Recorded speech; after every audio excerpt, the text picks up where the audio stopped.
पूर्वी के जन्मांतर और कल्प कल्पांतर के ढेर सारे पाप समूल नष्ट हो जाते हैं। ऐसी मां अमृत की पावन कथा हम सुनना चाहते हैं।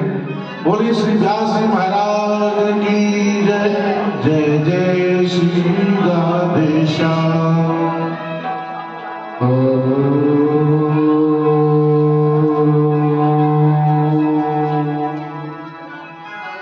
हरि ओम।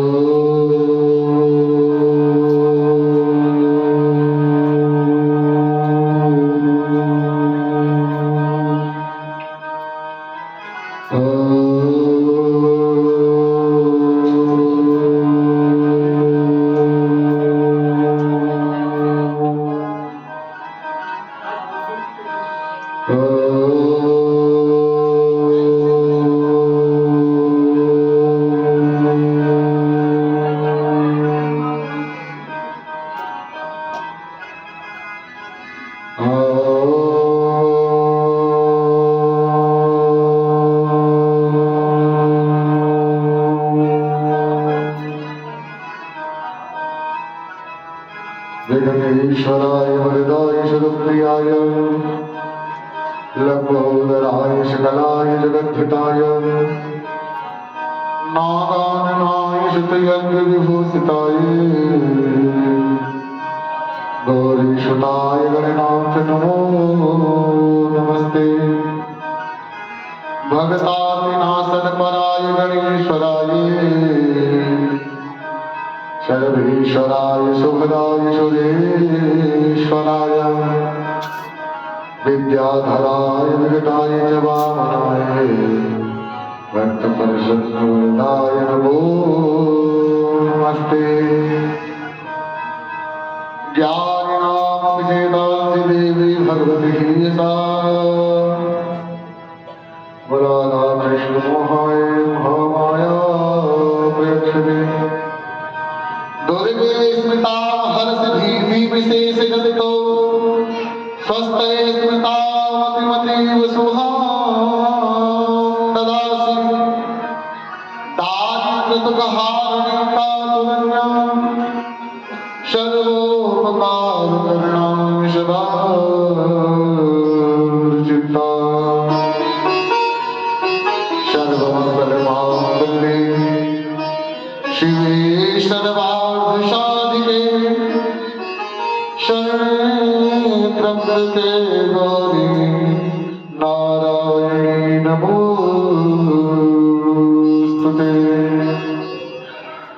शरणागत दीनानां परित्राणाय पाहि सर्वशान्ति हरे देवी नारायणी नमोस्तुते।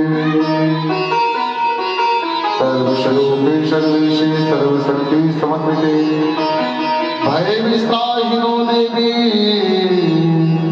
दुर्गे देवी नमोस्तुते।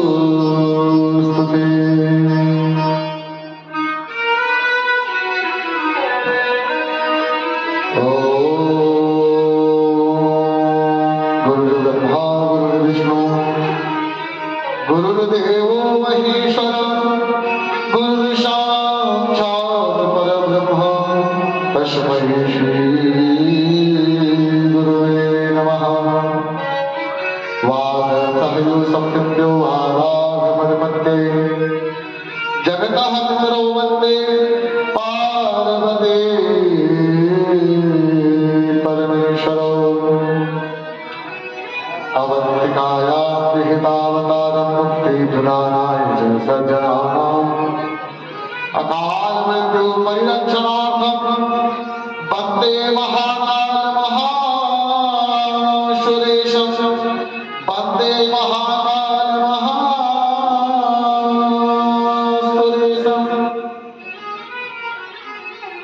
नमो भगवते सदा साम शिवाय नमः। सशङ्खचक्रं सकरीटकुण्डलं शपीतवस्त्रं सरसीरुहेक्षणं समारवक्षस्थलकौस्तुभस्त्रियं नमामि विष्णुं शेषाणां चतुर्भुजम्। शीर्षां विष्णुवे परम विष्णुवे नमो नमः।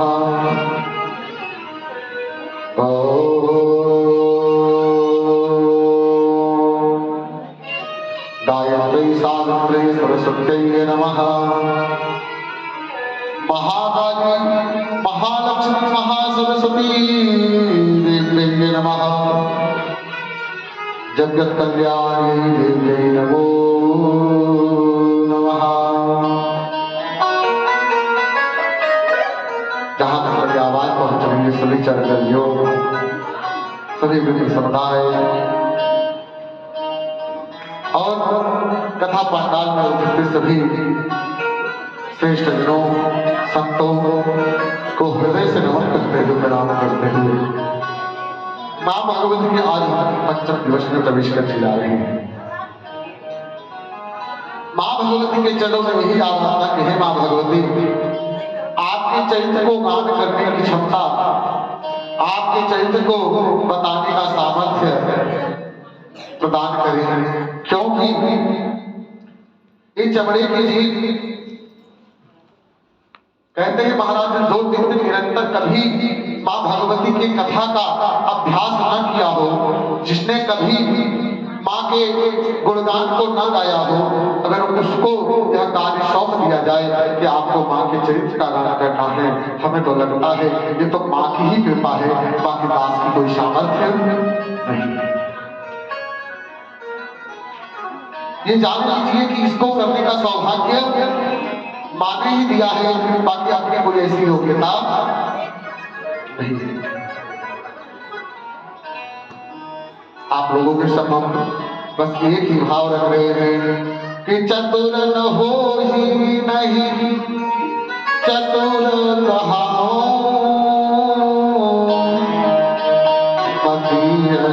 रूप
देखो, हेलो, शास्त्रों में बताया गया है कि जीवन में विचारों का, आचरण का, चरित्र का, कहते हैं कि इन सब चीजों में जब पवित्रता होती है वही लोग भगवान की कथा में पहुंचता है।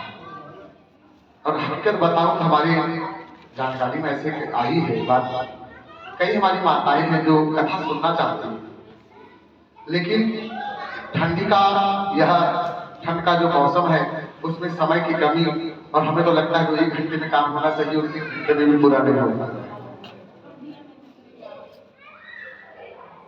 और उसमें भी कैसे कैसे करके अपने आलस को त्याग करते हुए वो फिर प्रयास कर रही है और प्रयास करके वह कथा में पहुंच रही है।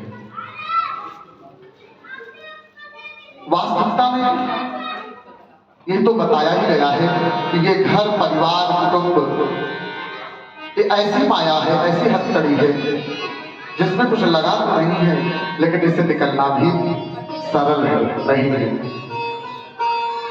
कहीं न कहीं किसी को रोजी रोजगार है, कारो व्यापार है, परिवार बच्चे हैं, कुटुंब है, पति है, भोजन बनाना है, साफ सफाई करना है, क्या क्या नहीं करके महाराज कहते हैं कि यहाँ तक आने के लिए कितनी तपस्या करनी पड़ती है, इस शक्ति स्वरूपा ही समझ सकती है, दूसरा कोई समझने वाला नहीं।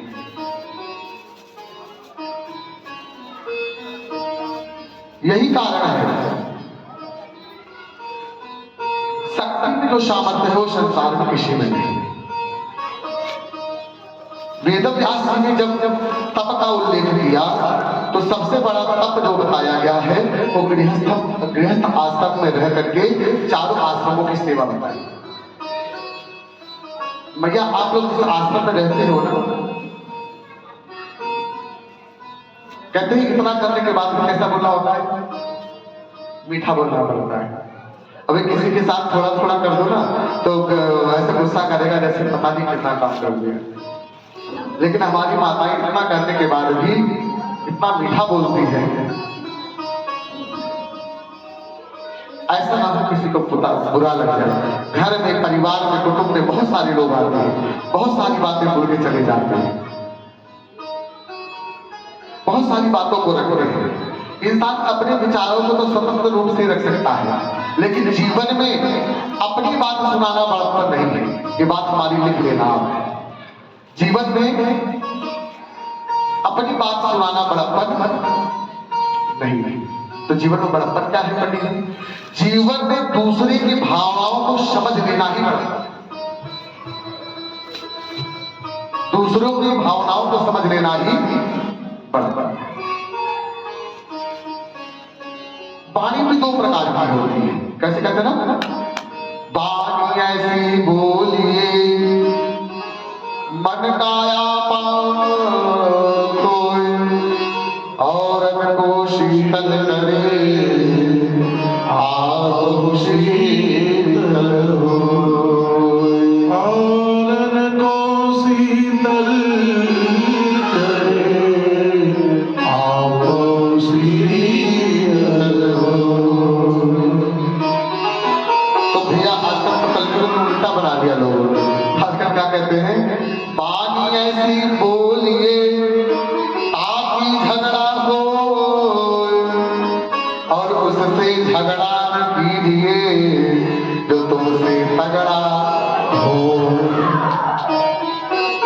वो साक्षी दरबार की, हाँ भाई किसी को भी समझाने जाओ भैया नहीं ये गलत बात है, अगर तगड़ा है तो महाराज तो फिर एक बात के 100 बार बोलेगा, इससे बढ़िया चुप रहो। संसार में सबसे बड़ा जो सामर्थ्य है ना, जीवन में किसी संत के ऊपर, जीवन में किसी के ऊपर यदि कृपा हुई तो बोलने से नहीं, क्या करने से हुई, सुनने से। जो जीवन में जितना सुनना सीख गया, जितना अपने आप के हृदय को, विचारों को बड़ा बनाना सीख गया, विश्वास मांगी माताओं, वो जीवन में अपनी उतनी ही ऊंचाई पर पहुंचता चला गया। कहते हैं ना, बड़े बड़ाई पे लहे लहई नीचाई सुधा सराहै अमर अमरता अगरल सराहै नीच।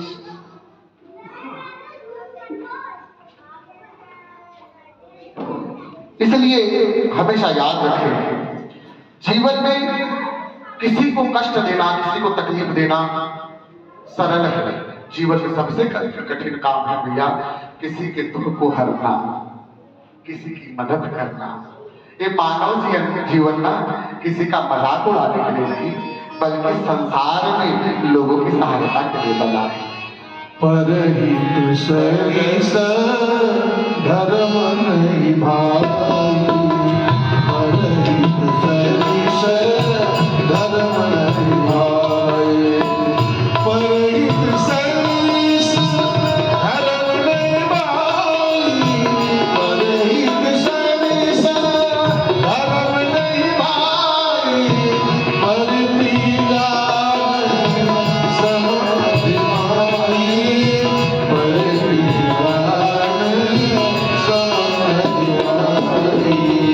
परहित सरिस धर्म नहीं भाई, परहित सरिस धर्म नहीं भाई, परपीड़ा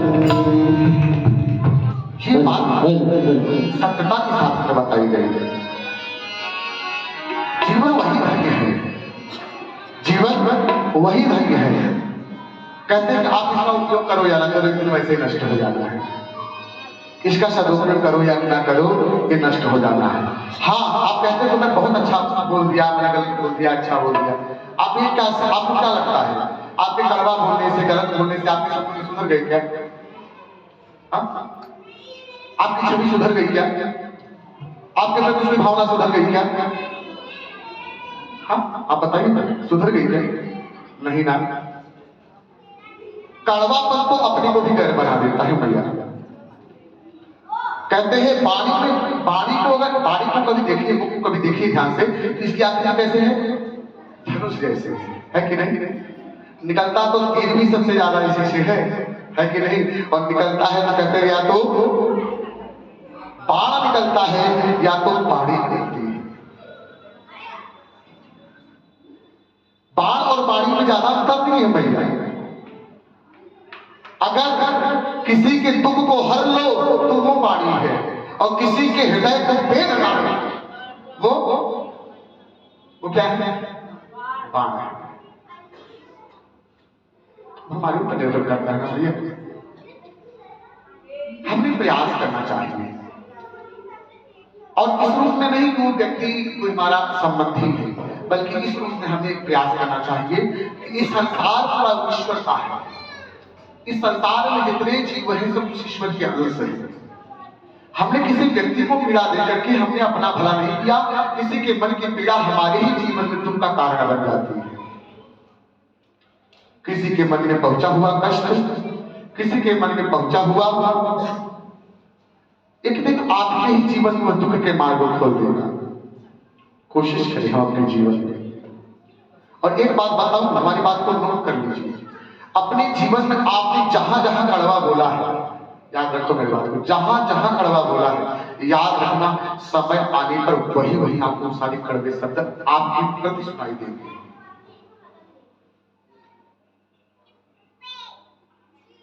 आप दूसरों की चिंता मत करो, आप अपनी चिंता करो जीवन में कि हमारे साथ क्या होने वाला है, हमारे जीवन में क्या आने वाला है, हमने उसके लिए क्या तैयारी किया है। हम जिस कदम पे चल रहे हैं, जिस विचारों पे चल रहे हैं, जिस आचरण पे चल रहे हैं, जिस चरित्र पे चल रहे हैं, क्या ये चरित्र हमारे गृहस्थ को जोड़ने का काम करेगा क्या? हमारे कुटुंब को जोड़ने का काम करेगा क्या? जब हम दूसरों के कुटुंब में आग लगा दे रहे हैं, जब दूसरों के परिवार में हम जाकर के निंदा का पात्र बना दे रहे हैं, निंदा कर रहे हैं, तो अपने परिवार में कैसे हम कल्याण करेंगे? आपको क्या लगता है अपने समय में वो सारी बीमारी दूर हो जाएगी क्या? हो जाएगी मैया।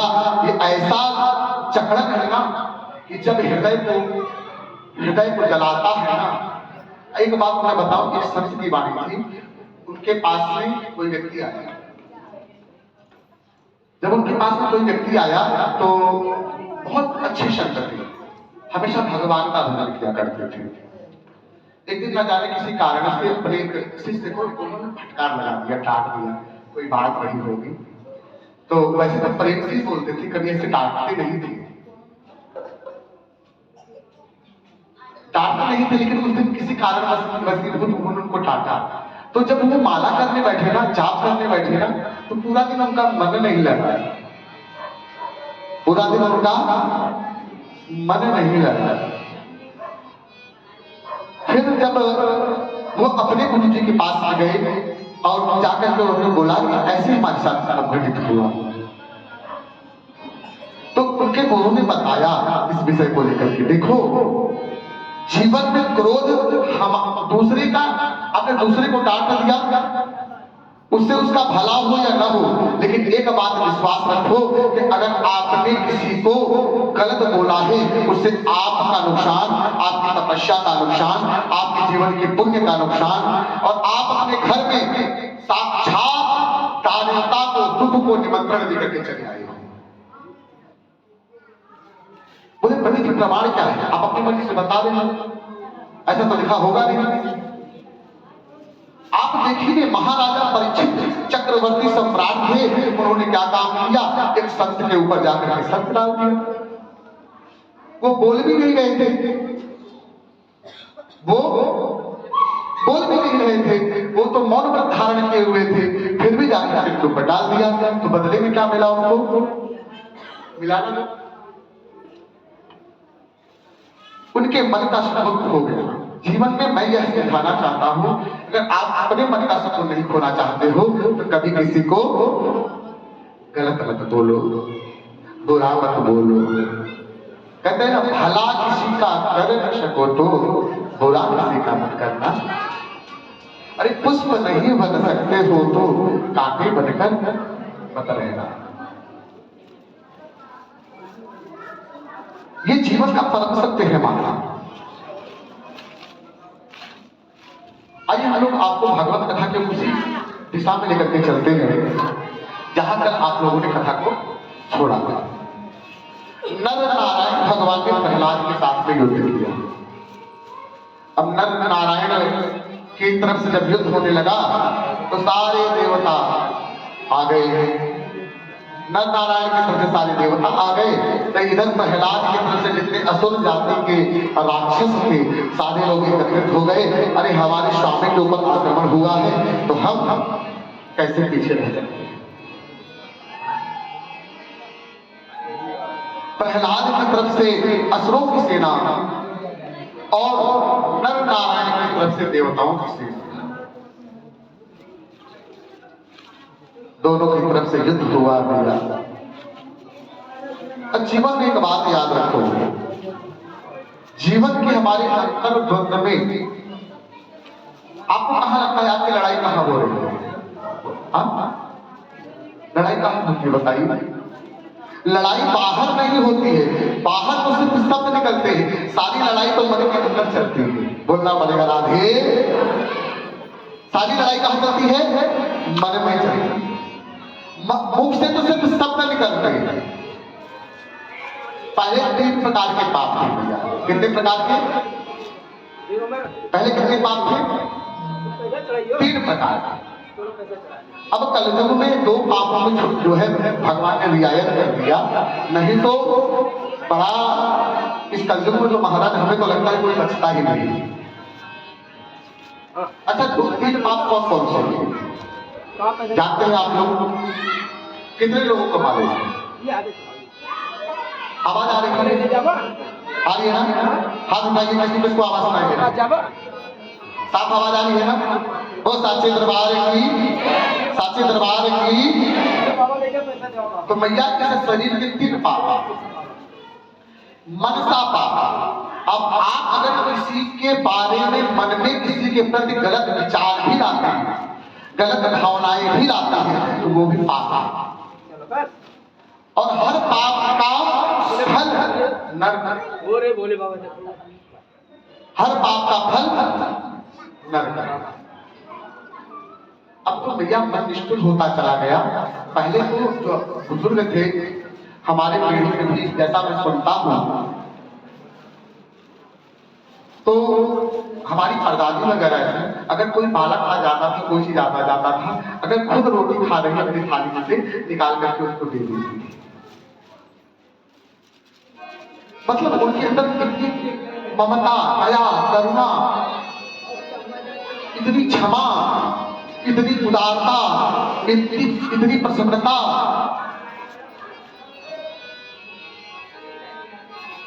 आजकल तो भैया कलयुग ने तो ऐसा निष्ठुर बना दिया प्राणियों को, ऐसा निष्ठुर बना दिया। गैरों की चिंता कौन करता, यहां अपनों से ही पैर ठाना हुआ है।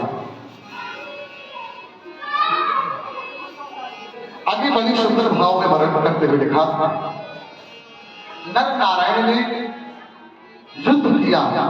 युद्ध कैसे चलता है भाई, हम साबित करके दिखाएंगे, हम बड़े बड़ा बड़ा भाई। मौत ने किसको छोड़ा है बताओ? काल के ग्रास में सबको करना है कि नहीं? कोई यहां रहने की आया है क्या? हम तो ये समझाते हैं कि अगर समझा सको प्रयास करो, हम तो यही समझाएंगे आपको। प्रयास क्या समझाना चाहिए? अपनी संतानों को समझाओ कि बेटा इस मकान में हम रह रहे हैं ना, देखो उस मकान में जिसने हमने जन्म लिया, आपको मालूम हो तो मैंने इसलिए बहुत मेहनत किया, हम लोग भाइयों ने मिलकर किया तो मेहनत किया, लेकिन आज एक समय आया कि हम उस मकान में रह नहीं पाए। आज यहाँ परदेश में आ गए और परदेश में जैसे तैसे जो हमसे बन पड़ा, हमने कुटिया बनाया। देखो इतना बड़ा घर मकान घर में गांव में होने के बावजूद भी हम छोटे से कुटिया छोटे से मकान में रहने लगे। अर्थात वो मकान हमारा नहीं रहेगा है, लेकिन हमारे काम का नहीं। जीवन के अंतराल में जब उस काम ही नहीं आया किसी, उसका होने का कोई लाभ नहीं। हमेशा अपनी संतान को समझाना चाहिए। क्या समझाना चाहिए? बेटा ना मेरे पिताजी के पास ये रहा, ना मेरे पास रहा, आने वाले समय में न तेरे पास ये रहने वाला है। कभी इस धन को लेकर के अपने मन में उमत मत पालना, क्योंकि जिसकी माया है, जिसकी लक्ष्मी है, जिसकी माया है, जिसकी लक्ष्मी है, ये उनकी भी अपनी नहीं हुई। हमारे तो भाई को छोड़ दो, बोलना पड़ेगा राधे। नारायण ने भी यदि अपने जीवन में कोई अपराध किया क्या, उनको भी छोड़ करके लक्ष्मी चली गई। जीवन में जब आप मार्ग का अनुसरण अनुगमन करते हैं तो जान लीजिए, यदि लक्ष्मी आपके पास आ रही है तो लक्ष्मी के जाने में भी देर नहीं लगती है। और एक बात बताऊं, जीवन में धन कमाना बहुत सरल है, लेकिन धन का पवित्रता से कमाना और उसे सत्कर्म में खर्च करना बहुत ही कठिन है।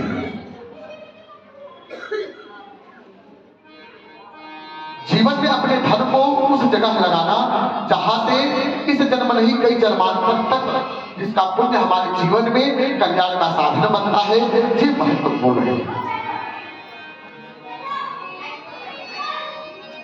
बंधु, अहंकार के वशीभूत होने के कारण नर और नारायण ने घोर संहार कर डाला। इस घनघोर संहार से न जाने कितनी स्त्रियां विधवा हो गई, न जाने कितने बच्चे अनाथ हो गए। युद्ध करता क्या है? कोई एक ऐसा युद्ध बता दो जो जीवन में सुख का कारण बना। एक युद्ध बता दो कोई जिसमें सुख मिला हो। हर युद्ध में क्या मिला है? दुख मिला है। हर युद्ध में भैया पीड़ा वेदना और अंतः करने में लगी हुई चोट और घाव के अलावा कुछ मिलने वाला नहीं। जीवन में नर नारायण ने जब 100 वर्षों तक युद्ध किया तो बोध किया। याद रखो, मैं आपको बता रहा हूं, आप मेरी बात को लिख लीजिए। जिस बात को मैं बता रहा हूं, जितनी देर आप कथा में बैठ रहे हो, इसका 4 गुना समय आप लड़ाई में बिता सकते हो। चाहे वो पति से हो, परिवार से हो, कुटुंब से हो, कई गुना समय हमारा ऐसे व्यर्थ में चला जाता है। बोलना पड़ेगा राधे।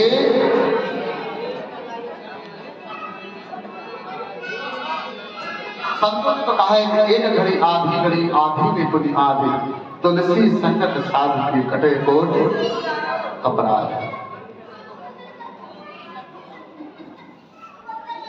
झूठ ही लेना झूठ ही देना और झूठ ही भोजन झूठ चबैना।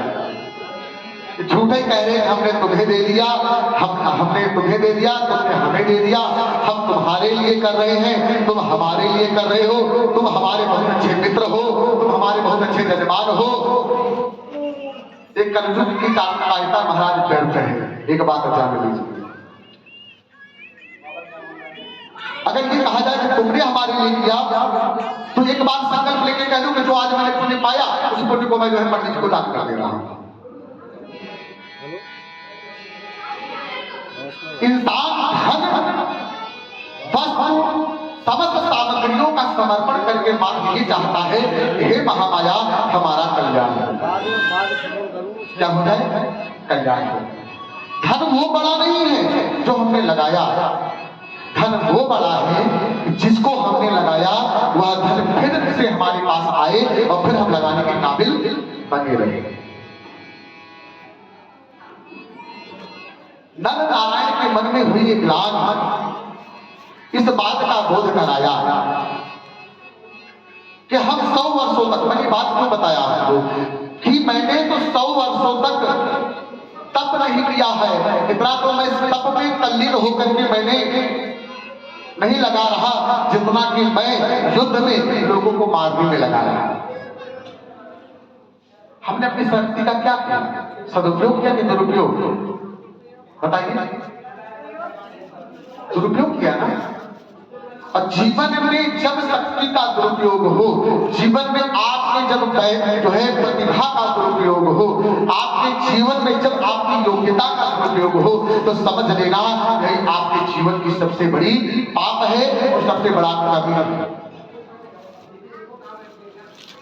जीवन में आपको जो भी समय मिला है, जो भी गुण मिला है, जो भी योग्यता मिली है, उसको भगवान के चरणों में और भगवान के नाम में सुमिरन में लगाना चाहिए। क्योंकि भगवान जब तक मां भगवती का सुमिरन नहीं होगा, जब तक इनका स्मरण और मनन नहीं होगा, तब तक इन जीवों की गति होने वाली नहीं। गति मिलेगी कैसे? कई लोग कहते हैं पंडित जी हमारा विकास नहीं हो रहा है, हमारे कुटुंबों में ऐसी समस्या आ रही है, दिक्कत आ रही है, तो कैसे कल्याण होगा भैया? आपने समझा होगा, आपने जहां तक जाना होगा कि जीवन में सुख क्या कहा भगवान ने, क्या कहा? मैंने व्यक्ति को जीवन में सब कुछ उनको दे दिया, जो मांगा उसने उसको दे दिया, लेकिन एक ऐसी चीज थी जिसको मैंने अपने पैरों के नीचे रख दिया। बोले क्या? क्या चीज था? बोले जीवन में वास्तविकता में जो सुख है वो मेरे चरणों में। तू भटक ले जितना भटकना चाहता है, चाहे कहां तक तू जाना चाहता है चला जा, लेकिन अंत में तुझे मेरे चरणों में ही सुख मिलेगा। अरे जीवन है तेरे हवाले, मोर दिया वाले, जीवन है तेरे हवाले, मोर दिया वाले, जीवन है तेरे हवाले, मोर दिया वाले, आए रे मुरलिया वाले, आए रे समधिया प्यारे, आए रे मुरलिया वाले, आए रे पवनिया, जीवन है तेरे हवाले, मोर दिया वाले, जीवन है तेरे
सब लोग हम तो केवल वही माताएं जो दो तीन है वही लग रही है, केवल वही लग रही जो खड़ी है।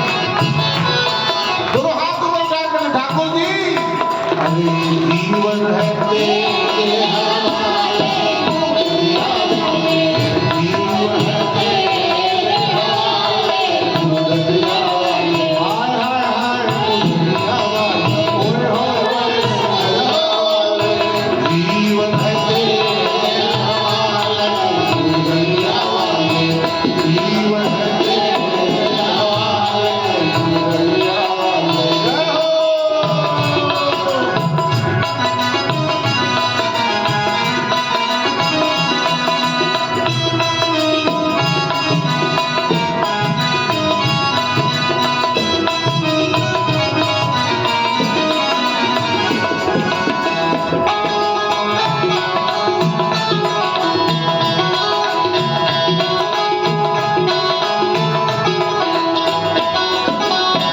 हम तो मुरली तेरे अधरों की, हम तो मुरली तेरे अधरों के, हम तो मुरली तेरे अधरों की, हम तो मुरली तेरे अधरों के, चाहे तुझे से बजा ले मुरलिया वाले, चाहे तुझे से बजा ले मुरलिया वाले, जीवन है तेरे हवाले, मुरलिया वाले, जीवन है तेरे हवाले, मुरलिया वाले।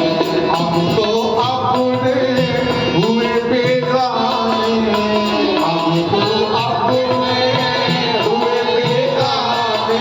देखो सब तुम्हारा साथ छोड़ के चला जाएगा, तुम्हारा पति भी अगर मामला खटपट हुआ वही भाग जाएगा, घर वाली तुम पहले छोड़ कर बैठ के चले जाएंगे, कोई भरोसा नहीं इसका, कोई भरोसा नहीं। लेकिन भरोसा किसका है? ठाकुर का।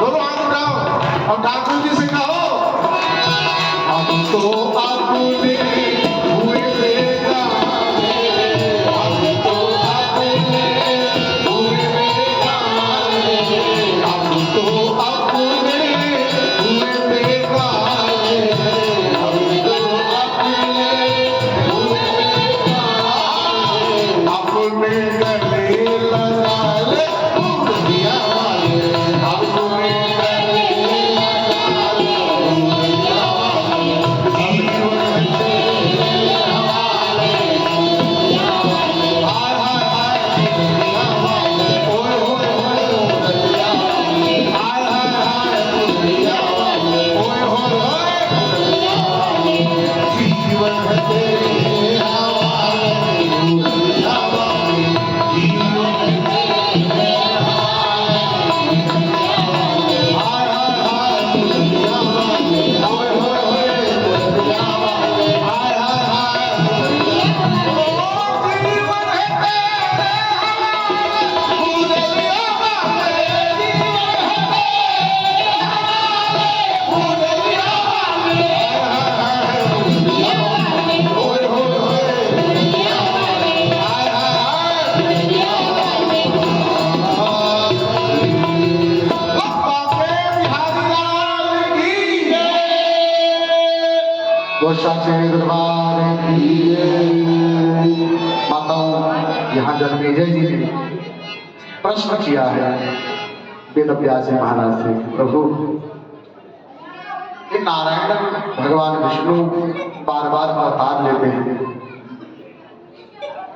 क्या इनके ऊपर भी कोई पाप किया है, उन्होंने ऐसा कोई ऐसे गलत किया है क्या जिसके कारण वो भी ऐसे बार बार?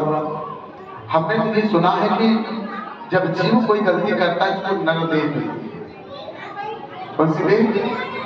नरदेह। लेकिन भगवान ने कोई सी ऐसी गलती कर दिया जिसके कारण उनको भी ये नरकापन ग्रहण करना पड़ा। भाई राम को रामावतार में आना पड़ा, कृष्ण रूप में आना पड़ा, क्या कारण रहा था प्रभु? तब वेद व्यास महाराज कहने लगे, हे जन्मेजय, जीवन में जब व्यक्ति किसी न किसी कारण से ही इस धरा पे अवतरित होता है या जन्म लेता है। मैं आपको उन प्रसंगों का रसोपान कराने जा रहा हूं जिनका रहस्य जान करके हर मनुष्य अपने जीवन में पाप कर्म करने से डरेगी, क्योंकि जो पाप कर्म भगवान विष्णु को भी बाध्य कर देता है। जाने अनजाने में किए गए पाप को भी जो भोगना पड़ता है। भगवान विष्णु को जितनी बार पृथ्वी पर अवतार लेना पड़ा, उसका कहीं न कहीं कारण दैत्य गुरु भृगु महाराज शुक्राचार्य जी थे। बोले शुक्राचार्य जी थे? बोले हाँ पुत्र, इतना आश्चर्य क्यों कर रहे हो? शुक्राचार्य ही इनके अवतार के कारण बने। कहते हैं प्रभु कृपा करके हमें उसे विस्तार पूर्वक समझाओ कि शुक्राचार्य ने कब और कैसे भगवान नारायण को श्राप दिया था। कहने लगे एक बार दैत्यों और देवताओं में घनघोर युद्ध हुआ। शुक्राचार्य ने जब बहुत सारे असुरों को मरते हुए देखा तो उनके मन में बहुत कष्ट हुआ। इन दैत्यों ने हमें अपना कुल गुरु बनाया और गुरु का वो कर्तव्य होता है अपने शिष्य का कल्याण करना। जिस प्रकार से हो सके अपने एक गुरु के लिए उसका जो परिवार होता है ना, एक गुरु के लिए उसका जो परिवार होता है ना, उसके यजमान ही उसके परिवार होते हैं। यजमान उनका परिवार है। मैया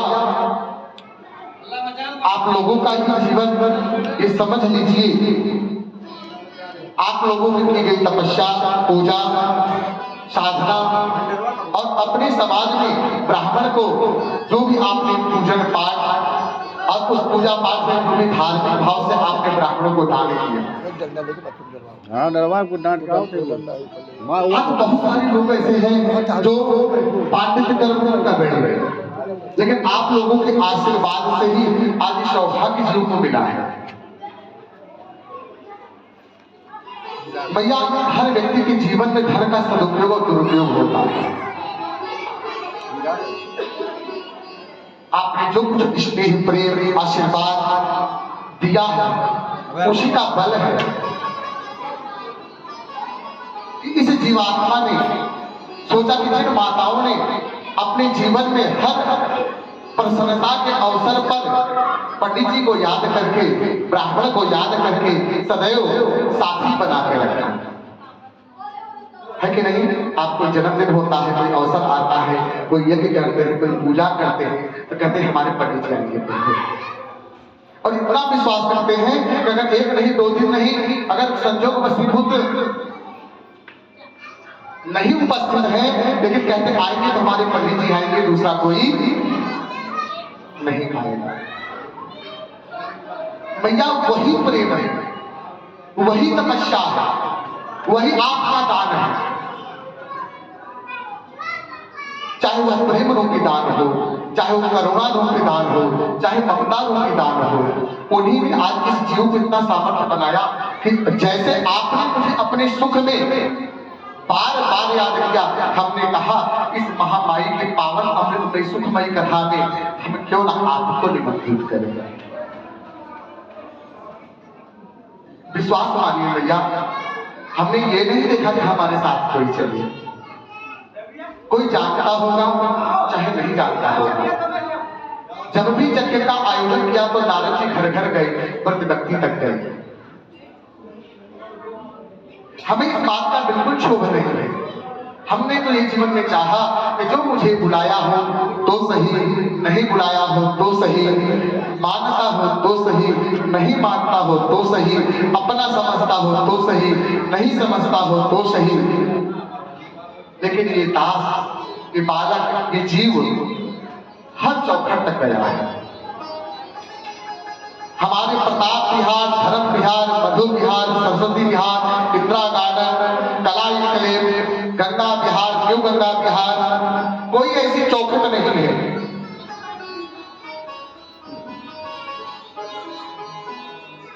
चाहे मुझे अपने समझे या ना समझे, हर घर निमंत्रण दिया। अपना पराया, ऊंच नीच, छोटा बड़ा, सब व्यवहार को त्याग कर, क्योंकि मैया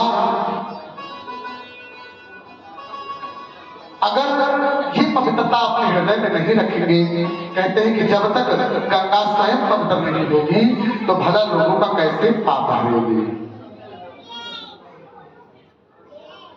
मैं ये बात आपको क्यों समझा रहा हूं?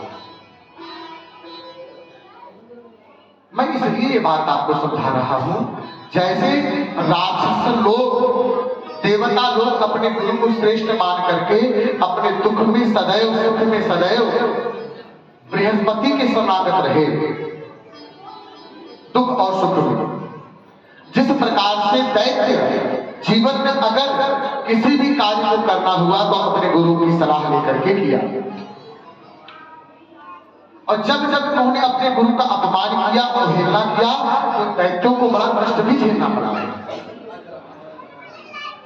दैत्यराज, दैत्य गुरु शुक्राचार्य जी ने जब देखा देवता बड़े बलवान हैं, हमारे असुर बेचारे, इनकी पत्नियां, पुत्र, बच्चे बड़ी शीघ्रता से नष्ट हो जाते हैं।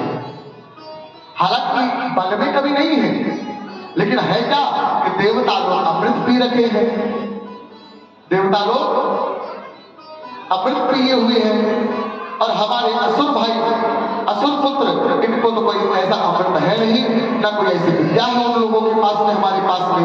तो उनको कभी खला कि मैं जाकर के भोलेनाथ से ऐसी विद्या को लेकर के आऊंगा जिस विद्या के माध्यम से मैं राक्षसों को पुनः जीवित कर सकूं। वो साक्षी दरबार की ऐसा सोच करके भैया अब शुक्राचार्य जी कहां पहुंचे? भोलेनाथ के पास में। संसार में एक मेरे भोलेनाथ तो है। कौन? वो भोलेनाथ ही तो है जो मरी हुई आत्मा को, मरे हुए जीव को, मरे हुए विचारों को, मरे हुए आचरण को भी पुनः जीवित करने का कार्य करते हैं। आप लोगों को जब शिव महापुराण का कथा श्रवण करा रहा था तो मैंने उस समय शिव और शक्ति, शिव में अगर शक्ति ना हो तो सब हो जाता है। क्या हो जाता है? सब हो जाता है। संकल्प में अगर शक्ति ना हो तो संकल्प विफल हो जाता है। तो उन्हीं सदाशिव की शरण में गए, और बाबा की शरण में तो बाबा की झोली में तो महाराज रहते गुरु फकीर रहे महाराज, लेकिन इनके दरवाजे पे कोई पहुंच जाएगा तो किसी को उदास लौटाने वाले नहीं। दैत्य गुरु पहुंचते हैं, भगवान भोले बाबा की स्तुति करते हैं कि बाबा हमारे असुरों के परिवार कुटुंब के बहुत सारी नारियां विधवा हो रही हैं। युद्ध बार बार देवताओं से संघर्ष होने के कारण अनेक प्रकार के कष्टों को भोग रही है। आपसे मेरी प्रार्थना है, आप कृपा करके हमें ऐसे विद्या का ज्ञान दीजिए, जीवन में याद रखिए ज्ञान देने वाला यदि कोई है तो कौन है? भोलेनाथ।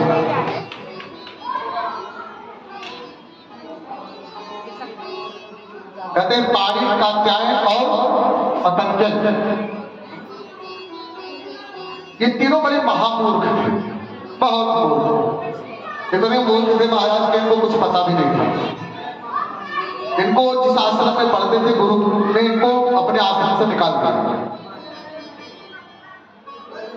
जब अपने आश्रम से निकाल दिया उन्होंने इनको, तो ये आए नदी के किनारे।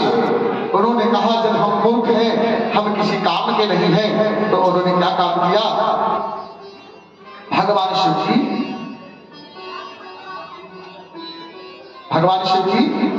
पूजा करना शुरू कर दिया, भगवान शिव की तपस्या करना शुरू कर दिया।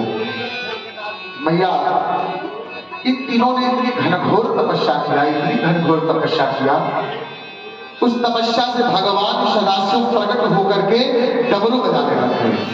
बम भोले बम भोले बम बम बम बम भोले बम भोले बम बम भोले बम भोले बम बम बम बम भोले बम भोले बम बम।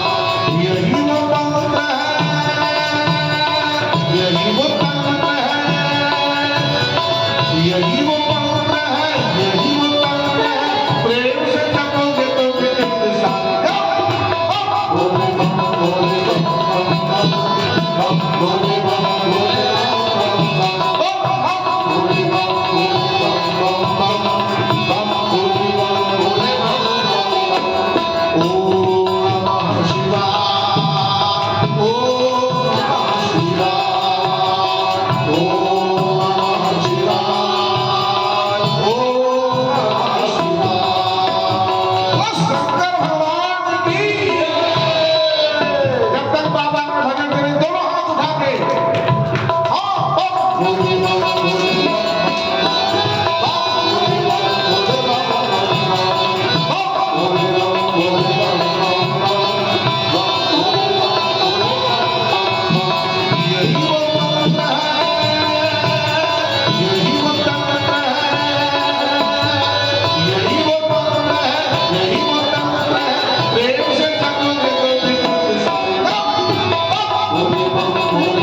तपस्या किया, भगवान सदाशिव प्रकट हुए और प्रकट होकर के उन्होंने डमरू का नाद किया और उस डमरू के नाद में उन तीनों को जो है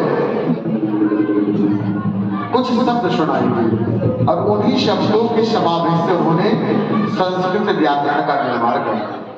वो जो शब्द उन्होंने सुने उसमें कुछ शब्द ऐसे हैं, आई उ एंड OH, इस तरह से कई प्रकार के शब्दों का समावेश करके उन्होंने श्रवण किया। और देखो उन शब्दों को श्रवण करते करते उन्होंने संस्कृत महाकाव्य की रचना कर रहा। तो भगवान सदाशिव की गई तपस्या, उनकी पूजा, उनकी आराधना जीवात्मा को कहां पहुंचा देगी कुछ पता नहीं। अच्छा, इस जीव के ऊपर वैसे ही कुछ कृपा हुई। जिस भगवान सदाशिव के शरणागत हुए उन्होंने अपने ही शरणागत से जीव को पहले अपनी कथा कहने का सौभाग्य दिया और उसके बाद में प्रभु को सबसे अधिक अच्छा कथा जो लगता है वो प्रभु का चरित्र है। भगवान ने शिव ने का चरित्र श्रवण कराते कराते भगवान विष्णु का चित्र का दान करने लगे और दोनों का जब दान करने का सौभाग्य मिल गया तो दोनों की ऐसी कृपा हुई कि मां भगवती की इस कथा का आयोजन हो गया। वो साची दरबार की।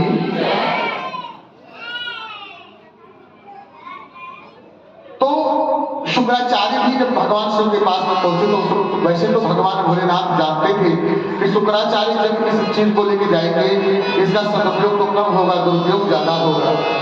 लेकिन फिर भी भगवान सदाशिव ने कहा, अरे शुक्राचार्य, अगर तुम 1 करोड़ वर्षों तक उल्टा टन करके, कितने वर्षों तक? 1 करोड़ वर्षों तक अगर तुम उल्टा टन करके धुएं का पान करते हुए यदि तुम तपस्या करोगे तब जाकर के तुम्हें मृत संजीवनी विद्या प्राप्त होगी।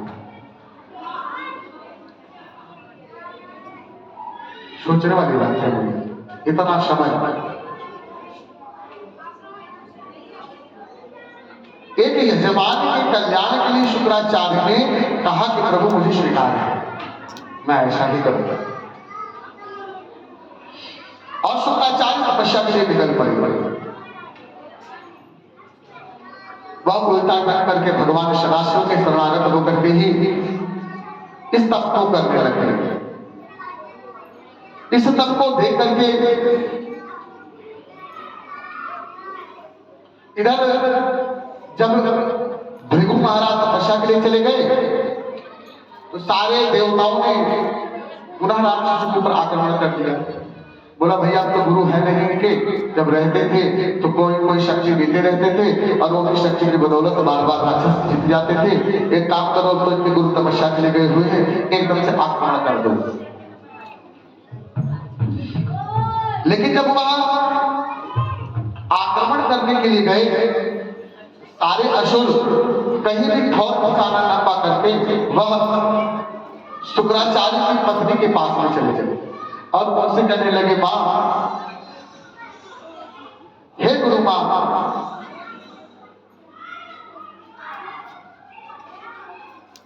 आपकी कृपा से ही हम लोगों का कल्याण संभव है, क्योंकि सदगुरुदेव महाराज यहाँ पर है नहीं और उनकी अनुपस्थिति में ये देवता हम लोगों को कमजोर समझ लिया है। शुक्राचार्य की पत्नी ने कहा कि अरे असुरों, चिंता मत करो, जब तक मैं यहाँ पर उपस्थित हूँ तब तक कोई भी देवता तुम्हें स्पर्श भी नहीं कर पाएगा। भृगु की पत्नी, एक बात जान लीजिए, हमारी माताएं तब सहज स्वरूप से शक्तिशाली नहीं है महाराज। एक बार क्या हुआ मालूम है, एक शख्स थे, वो शख्स जो है बड़े तप में बहुत ऊंचे पदों पे पहुंच गए थे तप के माध्यम से। तो एक दिन वो किसी वृक्ष के नीचे बैठे हुए थे और वृक्ष के नीचे बैठे हुए थे तो उन्होंने देखा कि एक चिड़िया ने उनके ऊपर जो चिट्ठी कर दिया, समझे, वो साक्षी दरबार की। अब संत महात्मा तो पहले तो बड़ी जो है उनको गुस्सा ही क्या बताऊं, एक तो बड़े दिनों बाद तपस्या के बाद यहाँ पेड़ के नीचे बैठा तो ये चिड़िया ने ऐसा काम कर दिया। अब उसे साफ को आप किया, अपनी जो भी उनका सर पर जटाजूट था उसको साफ किया और अपने जटाजूट को साफ करने के बाद जैसे सृष्टि डाली उसके ऊपर क्रोध करके, और संजोग तो देखो तब का इतना ज्यादा बल था तो चिड़िया जल करके भस्म हो गई, चिड़िया जल के भस्म हो गई। अब महात्मा को लगा पावर खिला देंगे, बोलना पड़ेगा राधे। अब थोड़ी सी अगर आजा में पावर तो महाराज से बात नहीं हो जाती है ना, तो समझ नहीं रहे कोई हमारे बगल में ठहरने वाला नहीं है, एक निगाह उठा के टेढ़ा करूंगा तो भस्म हो जाएगा। अच्छा संजोग देखो, अब फिर वो पहुंचे एक मैया के पास में, शायद सुनाया भी मैंने, कभी नहीं सुनाया तो सुनाया फिर समझ करें। कहते कि फिर वो पहुंचे एक मैया के पास में, मैया संजोग से अपने पतिदेव की सेवा कर रहे थे। पतिदेव आ गए जिस समय महाराज जी पहुंचे थे, और जब महाराज जी पहुंचे तो उन्होंने कई बार आवाज दिया लगाया कि भवति भिक्षा देहि, भवति भिक्षा देहि। अंदर से आवाज आई बाबा ठहरो, रुको, थोड़ा इंतजार करो, आ रही है। अब बाबा को लगा कि भाई चलो कोई बात नहीं, तब तक उनके वहां पे स्वामी आ गए थे तो थोड़ा सा जलपान बनाने लगे और अपने स्वामी से आज्ञा लेकर के दरवाजे पे ब्राह्मण देवता खड़े हैं, सबने खड़े हैं, उनको मैं भिक्षा लेकर के आती हूँ। अच्छा जैसे वहां पे गई तो महाराज जी को बड़ा गुस्सा आया कि इतनी देर से खड़ा करा के रखा है और अब आ रही है। और उन्होंने कहा कि देवी तुम्हें पता नहीं है कि हम कौन हैं? बोले प्रभु हम जानते हैं आप कौन हैं, आप संत धर्म स्वभाव से हैं और हम यही समझ करके आपकी शरण जा रहे हैं। आप प्रसाद लीजिए। प्रसाद को दिया, महाराज को बात को सुन करके कौन कहेगा, गुस्सा कम आने में गुस्सा और बढ़ती चली गई। कहते हैं कि कभी कभी ना कड़वे आदमी को मीठी बात भी कड़वी लगती है, बोलना पड़ेगा राधे। अभी किसी को ना अगर कोई गुस्सा हो, अगर उसको मीठी बात भी बोलो ना समझाओ तो उसको लगता है कि जले पे नमक छिड़क है, ये हमारा आनंद ले रहा है। तो संसार का नियम कहते हैं हंसी उड़ाई है लोग सब बात कर रही है, जीवन में कोई किसी का तो बांटता नहीं, बल्कि पीछे से हंसी और मजाक का पात्र बन जाता है।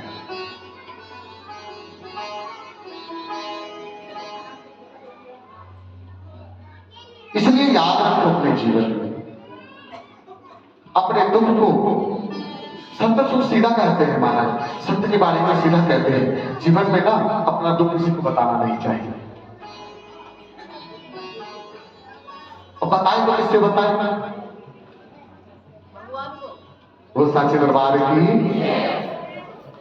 अगर आप वैसे तो नियम है, नियम क्या है मालूम है आपको? सबसे पहले अपने घर में ना भगवान की सुंदर मूर्ति प्रतिमा आप स्थापित, और आपका नृत्य का नियम होना चाहिए, चाहे जीव का नियम होना चाहिए। क्या होना चाहिए? दाहिने हाथ से दाहिने पैर को और बाएं हाथ से बाएं पैर को भगवान को पकड़ करके और खूब रोना चाहिए, प्रभु ना जाने कौन से पूर्व जन्मों में पाप किया था, इस मानव जीवन में आया और इस जीवन को भी पा करके हम इन परिवार और इन कुटुंबों में हम ऐसे उलझ गए हैं प्रभु कि तुझे याद नहीं कर पा रहे हैं, तेरी सेवा नहीं कर पा रहे हैं।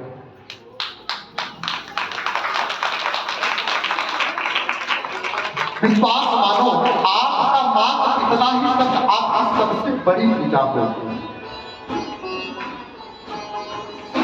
एक बार उनके चरणों से निपटना ना आपके जीवन में शायद जीवन के आपके सारे कष्टों को दुखों को मिटाने का सबसे बड़ा साधन बन जाएगा। वो साचे दरबार की। दुनिया में लोग सिर्फ उसके स्वरूप को देखते हैं, उसके अंदर की पीड़ा को नहीं समझते देखते हैं। जिन्होंने मुस्कुराते हुए चेहरे के पीछे का दुख देखना सीख लिया ना, हकीकत बताऊं वही संसार में सबसे बड़ा संत है। तो साचे दरबार की मुस्कुराना हुआ तो दुनिया देखती है, लेकिन मुस्कुराहट के पीछे का जिसने दुख जानना समझ लिया वही शख्स है भैया। बंधु इधर असुरों की जो गुरु माता है, अब इन्होंने आक्रमण किया, और आक्रमण जब किया सारे लोगों ने, तब उसी समय शुक्राचार्य के जो धर्म पत्नी है, देवताओं आते हुए देखते हुए उनको रोका है कि भाई आप जो है रुक जाइए, ऐसा मत करिए। जब ऐसा करना प्रारंभ किया है उसी समय वो साचे दरबार की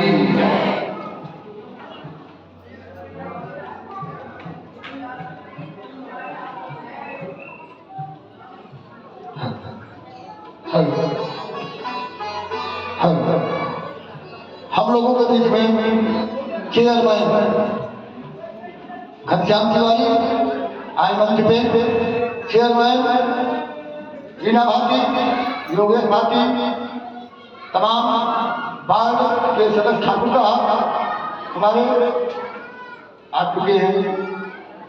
जब भागवत महापुराण में आए हुए चेयरमैन का हम सब भक्तों के साथ, मां भगवती के साथ हार्दिक स्वागत करते हैं। वो सबसे दरबार की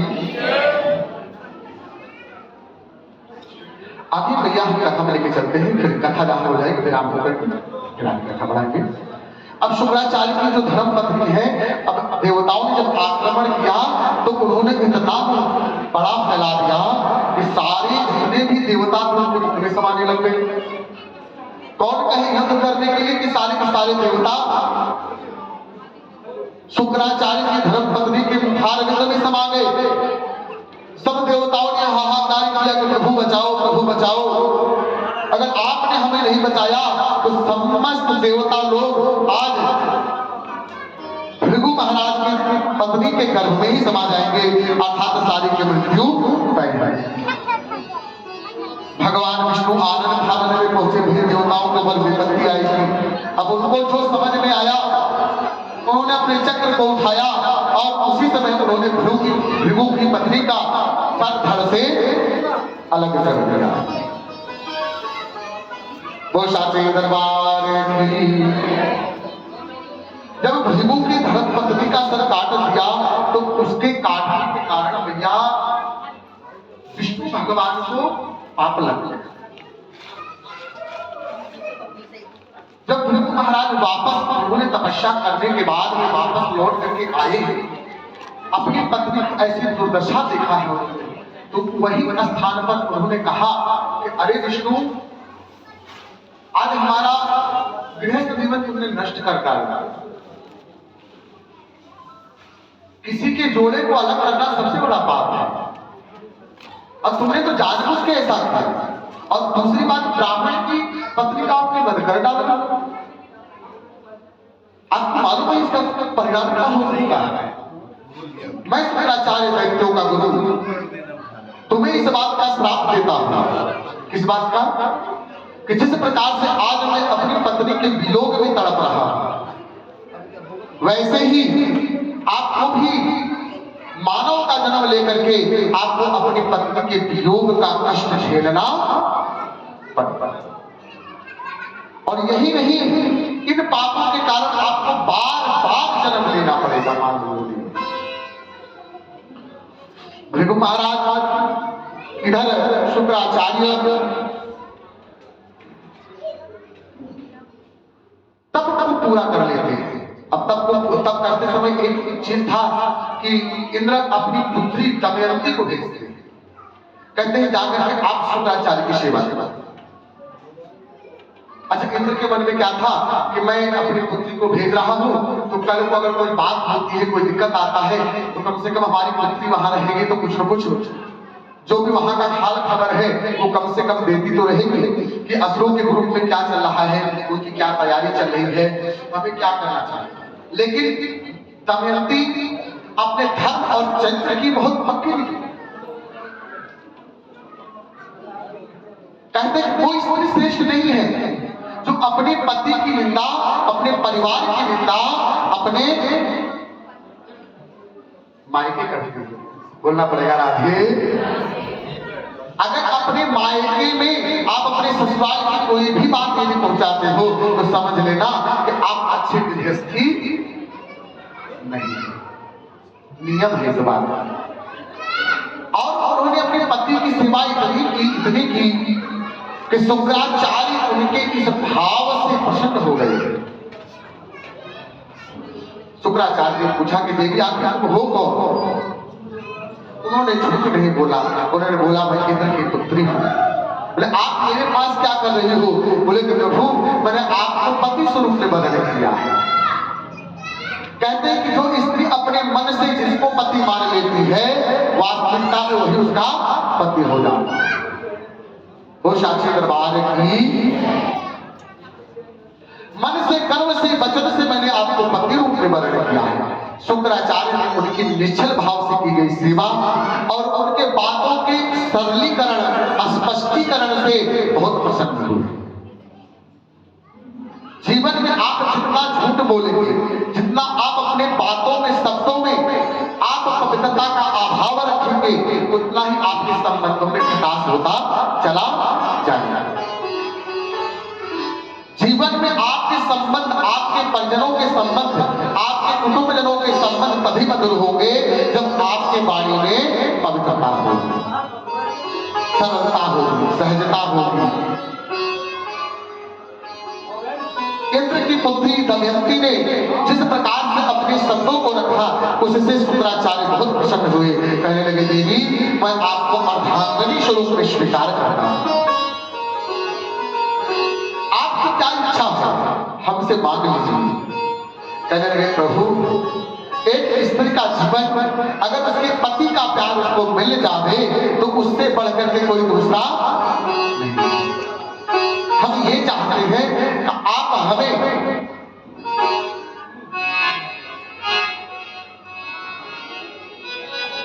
एकांतवास चाहिए आपसे, ताकि हम लोग जब विहार करना प्रारंभ करें तो हमारे बीच में अवरोध कोई पैदा करने वाला ना।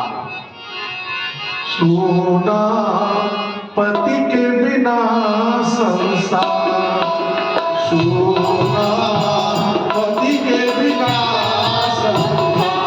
कैसे प्रार्थना करें? सोना पति के बिना संसार, सोना पति के बिना संसार।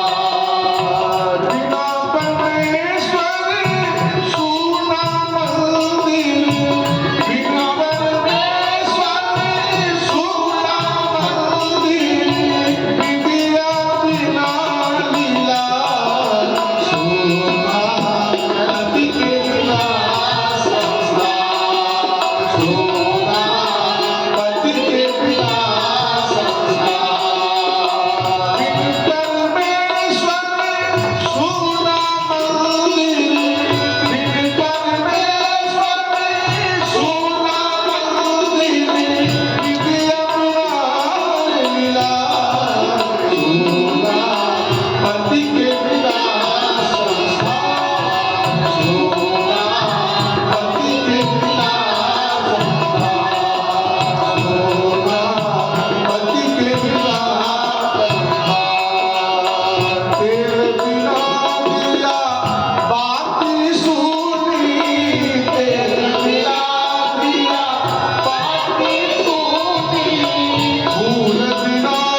ऐसे ही करता हो रहे थे ना विवेक व्यास महाराज जी करता कह रहे थे। हाँ बताया अच्छा भला बताओ रोज जाना करके अपने पति का सुबह सुबह चरण छूना। तो यही बहू हाँ महाराज बड़ा अच्छा है आपने विधि बता दिया कैसे महाराज हमसे पति से पड़ती नहीं लेकिन जो आपने बताया ना रोज चरण छूना वो छूते रहते हैं क्योंकि शाम को आते हैं टुल्ल होकर के हम कुछ कर नहीं पाते मारते हैं। तो हमें बदला लेना था कैसे जैसे सुबह सुबह मैं जाती हूँ सोए रहते हैं तो मैं उनके पैर में खूब चिकोटी खाती हूँ अब पैर में छू जाती हूँ मेरा काम भी हो जाता है लेकिन ऐसे मत करना। सही बात है रोज सुबह सुबह आपको पैर छूना मैं नहीं कर रहा हूँ जो महाराज जी का प्रार्थना कर रही हूँ कि बगैर पति के सारा संसार ही सूना है सूना पति के बिना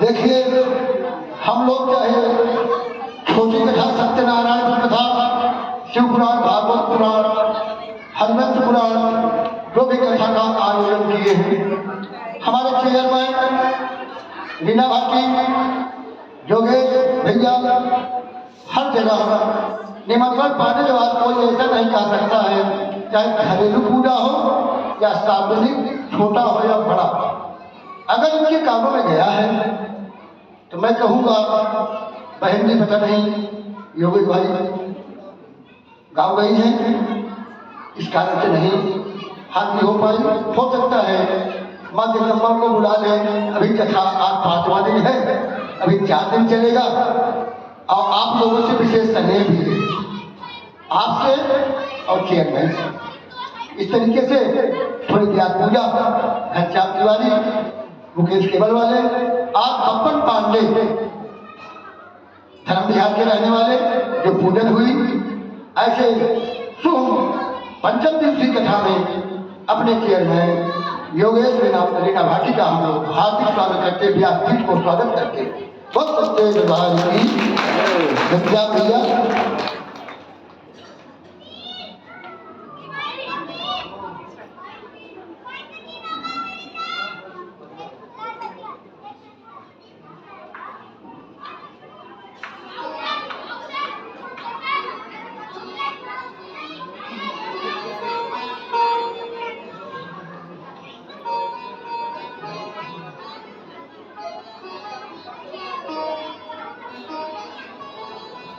बोलो व्यास जी महाराज की। चंदन तिलक योगेश को चंदन तिलक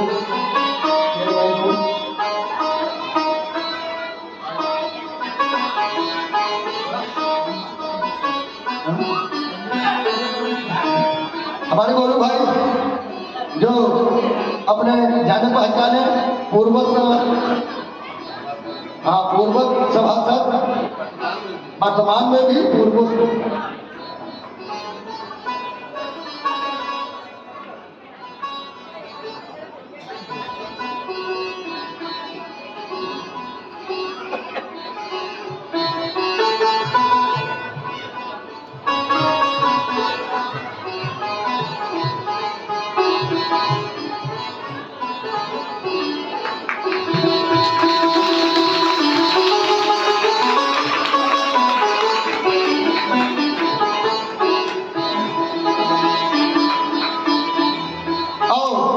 कथा में सहयोग भी जो बनता है गुप्त दान के रूप में चेयरमैन की तरफ से प्राप्त होता है।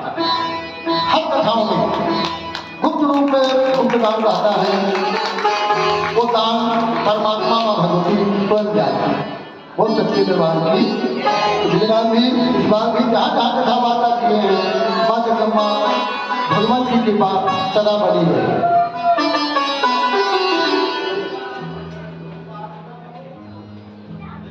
बहुत बहुत धन्यवाद।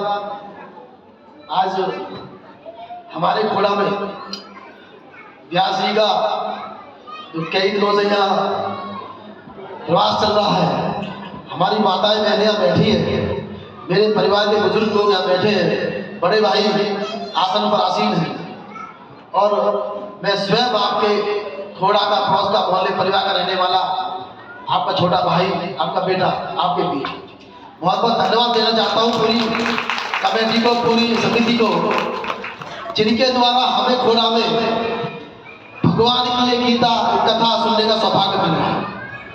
अभी कुछ दिन पहले हमारे देश के प्रधानमंत्री माननीय नरेंद्र मोदी जी ने जो एक योजना बनाई है, 22 जनवरी को 500 वर्ष बीतने के बाद हमारे जो पूर्वज हैं, जो हमारे हिंदू पूर्वज हैं, उनकी कईयों की मतलब जो उन्होंने बलि देने के बाद कईयों की हत्याएं प्रकरण में हुई है, तब जाके आज राम मंदिर बन पाया है। ये भारतीय जनता पार्टी की देन है, ये माननीय नरेंद्र मोदी जी की देन है, ये माननीय योगी आदित्यनाथ जी की देन है, और आज वो राम मंदिर तैयार हो चुका है।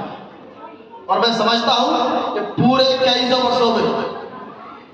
वर्षों में सबसे अद्भुत दिन ये आज जो आया है, वो भारतीय जनता पार्टी की देन है, वो माननीय नरेंद्र मोदी जी की देन है, वो भाजपा के सभी कार्यकर्ता, हमारे सभी हिंदू देवी देवता, हमारे सभी हिंदू हमारी माताएं बहनें यहाँ बैठी है, जो हमारे व्यास जी बैठे, हमारे जिनके कर्णों से मतलब आज आप लोग यहाँ कथा सुन रहे हैं।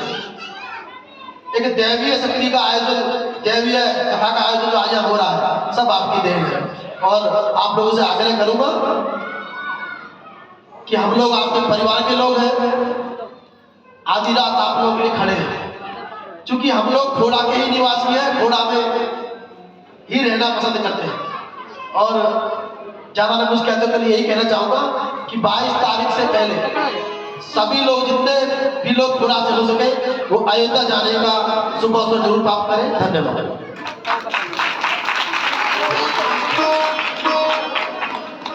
बोलो व्यास भगवान की जय।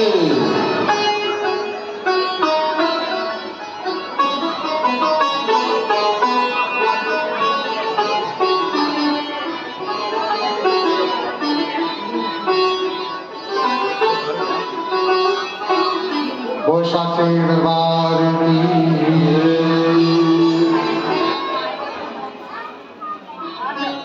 महावायु की कृपा, दमयंती का शंकराचार्य की सेवा और दमयंती के इस सेवा के भाव से 10 वर्षों तक अधीश रूप में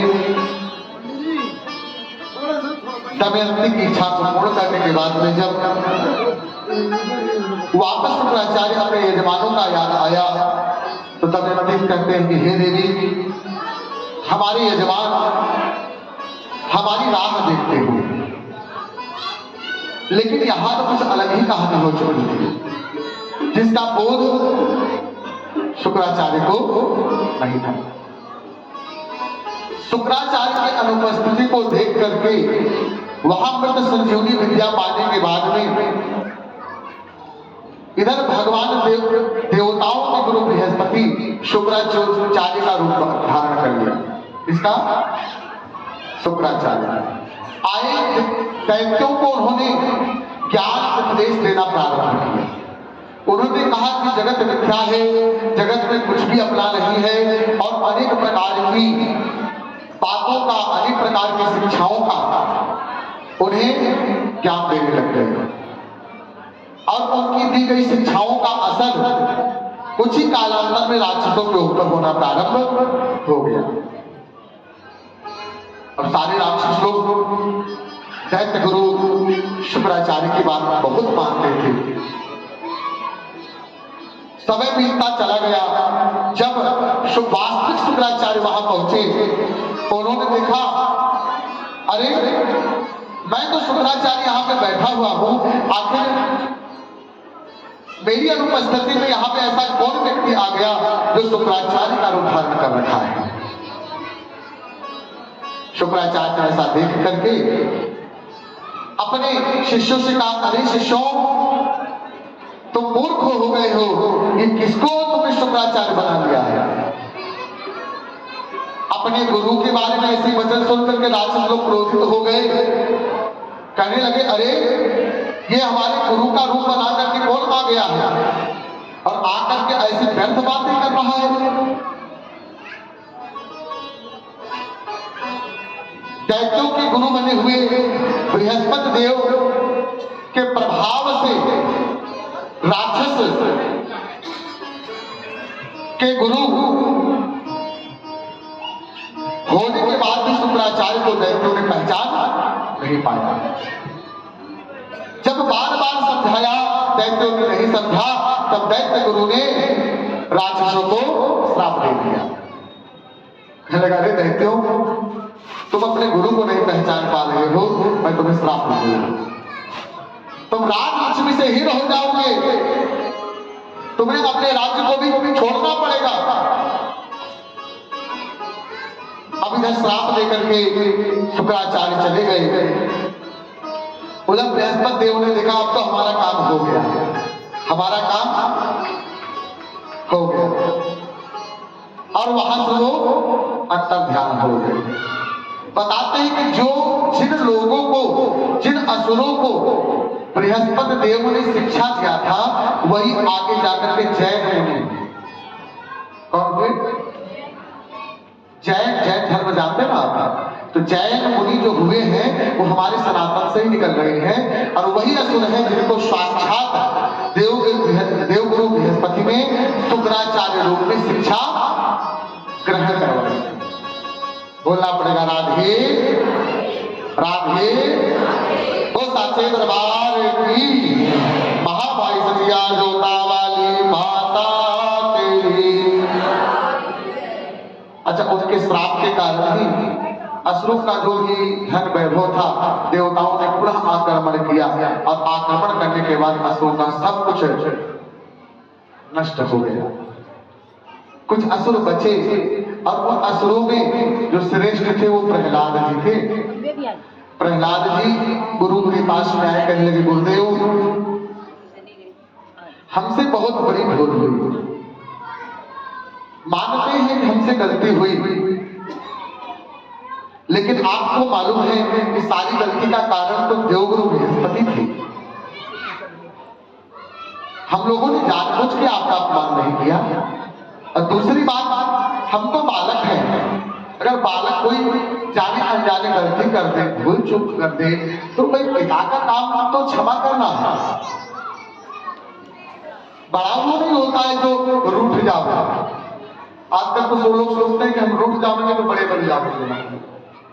बोलना पड़ेगा राधे।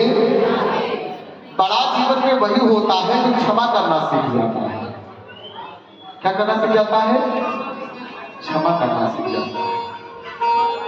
क्षमा करने से ही जीव अपने जीवन में बड़प्पन को प्राप्त करता है। जब तक जीव अपने जीवन में क्षमा नहीं सीखता है, यहां तक तो संतों ने बताया है भैया, अगर कोई बात आप अपने मन में काट बना लो, अगर कोई बात आपके मन में लग जाए, मन में रखे रहो। कारण की वो बीमारी बन जाएगी। क्या बन जाएगी? बीमारी बन जाएगी। इसलिए अगर अपने मन में कोई ऐसी बात है, मन को जितना आप प्रसन्न रहोगे, निश्चित रूप से आप बीमारी से नहीं दूर रहोगे, आप प्रसन्न रहोगे। आपके मन में जितनी कड़वाहट रहेगी, उतना ही आपका चेहरा, आपका तेज ही होगा। आजकल महाराज कितना भी आप कहते ना, एक मैया थी, आपने सुना होगा, रात में गई ब्यूटी पार्लर और गई तो मोबाइल में उन्होंने अपना लगाया क्या फेसबुक। भाई रात में उन्होंने ब्यूटी पार्लर गई थी तो बढ़िया से तैयार हुई, कहीं फेसबुक लगा देते हैं, और सुबह आई तो मेकअप उतारा और उसके बाद महाराज बार बार कैमरे में अपना मुंह देखे तो भैया कैमरा खुली। बोलना पड़ेगा राधे। क्यों नहीं बोल रहा भाई? पहले उन्होंने जो चेहरा लगाया था वो चेहरा उस चेहरे से मैच नहीं खा रहा।